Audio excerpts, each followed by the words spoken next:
try to kill a doe tonight. Zach's doing the same thing down in the bottom. And we just got a lot of deer on our property, and we are behind on our doe quota. So we got the muzzleloaders out in the last weekend of muzzleloader season, and making a big deal about it, having a good time, cooking a lot of good food, and trying to kill a couple more deer. I like it. I like it.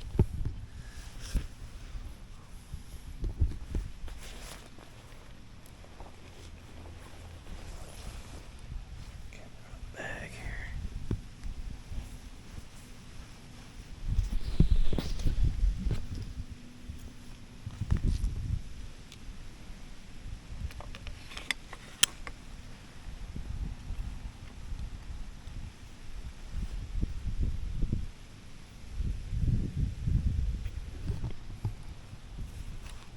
We're tied in. Let's do it.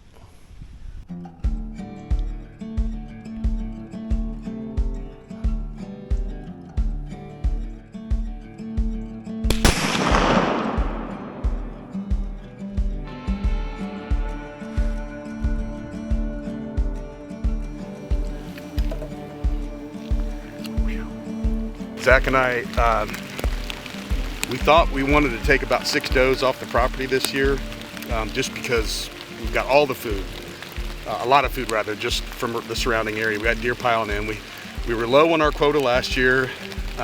We thought we'd get it done earlier in bow season. We took 2 off of it in bow season.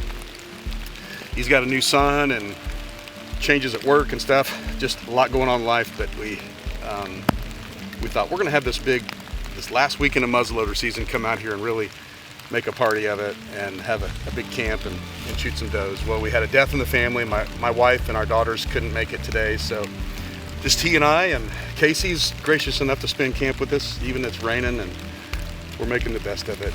We're gonna hunt again tomorrow too, but hopefully we'll have another chance or two before it's all said and done, but we're winding down.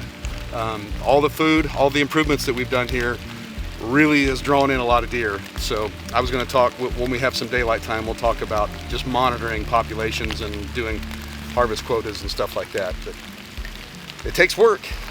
The work doesn't end when you're done planting plots and doing work on the land. There's the management side of it as well, to the population, and the record keeping and observation and understanding where your numbers are at. So we're doing the remaining herd a favor by removing a few mouths so that there's better available forage and quality for the ones that remain, and having a good time doing it.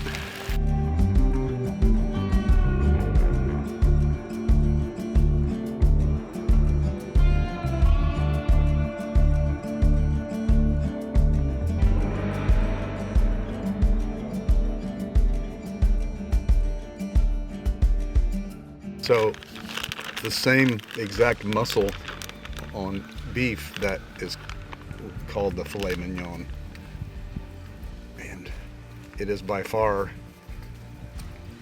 the most prized special cut off the animal, for good reason. It's super tender, fantastic flavor. People call these a lot of different things. I think what's confusing to a new deer hunter sometimes when people hear them talk about the catfish of the deer meat. This is what's known as the little inner tenderloin, and it looks like a catfish fillet, a beautiful one at that.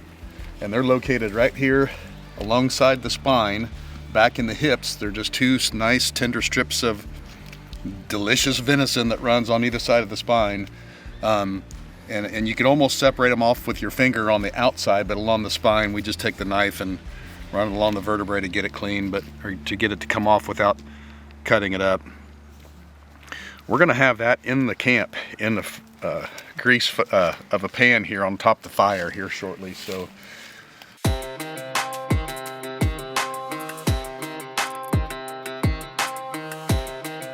this is not normally a deer processing station. This is just like the camp table. It's going to double up today as a cutting board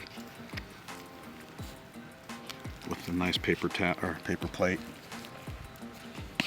Fine china. Hey man, Dollar General special.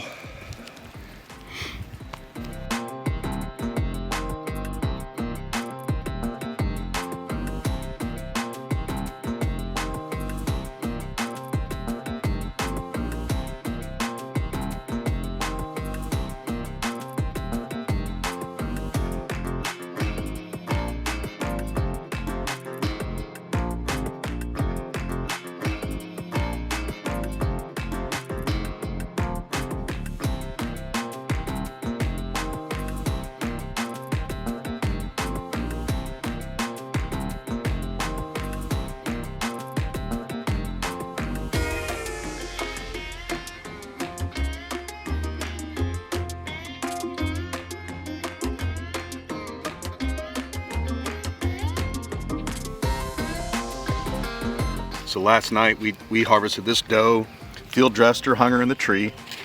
Here you go, bud.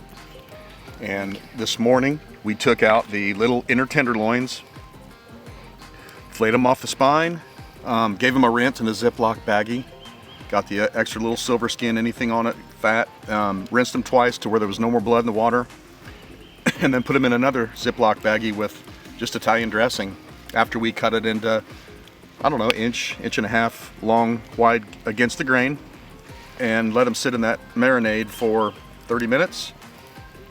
Put them in a cast iron skillet on the fire here with a little bit of oil in the bottom of it.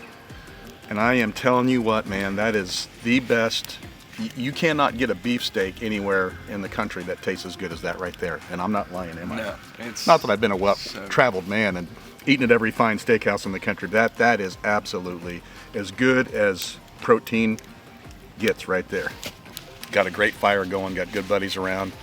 Just the atmosphere here, sitting around the smoke, staring at the flames, eating meat that we just harvested off our property. There's just something about this. It's just speaks to, I don't know, your soul, man. This makes that meat even taste that much better. It's an unbelievable experience.